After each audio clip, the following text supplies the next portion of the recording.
নজর রাখতে হচ্ছে ওয়েদার আপডেটের দিকে। উত্তরে হাওয়া শীতের দাপট, পশ্চিমের জেলায় পারদ 11 থেকে 13 ডিগ্রির কাছাকাছি। কলকাতায় সর্বনিম্ন তাপমাত্রা কত রয়েছে জানবো। আমাদের সঙ্গে রয়েছেন আমাদের প্রতিনিধি বিশ্বজিৎ সাহা। বিশ্বজিৎ, কি বলছে হাওয়া অফিস? দেখো, আজ সামান্য বেড়েছে তাপমাত্রা। গতকালও 14 ডিগ্রি সেলসিয়াসের ঘরে কলকাতার অর্থাৎ শহরের পারদ নেমে গেছিল।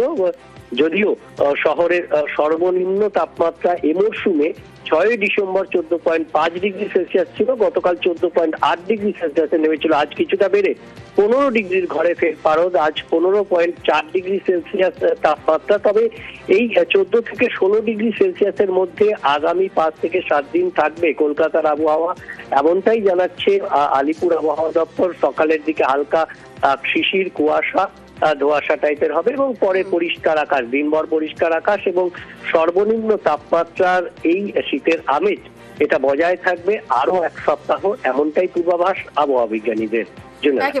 একেবারেই পাশাপাশি উত্তরের দিকেও আমাদের নজর রাখতে হচ্ছে। উত্তরে শীতের দাপট, দার্জিলিং এ পারদ 4 ডিগ্রির ঘরে। পার্থ রয়েছে, আরো বিস্তারিত বলবে। পার্থ, উত্তরের কি খবর, কি বলছে আবহাওয়া অফিস? কেমন থাকবে ওয়েদার?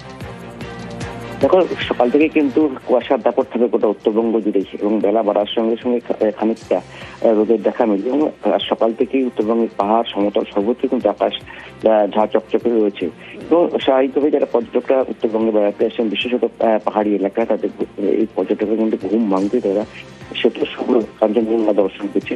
এবং স্বাভাবিকভাবেই একদিকে যেমন দার্জিলিং এর ম্যাল, অন্যদিকে কালিম্পংয়ের ডম্বরচর, সর্বত্র কিন্তু পর্যটকদের ঠিক ভারতবর্ষ যারা বেড়াতে আসেন তারাও কিন্তু বেশ খুশি এমন আবহে। ঠান্ডার আমেজ তো রয়েছে। দার্জিলিং এবং সহ পার্বত্য এলাকার তাপমাত্রা খানিকটা নামবে বিকেলের পর থেকে। ধন্যবাদ।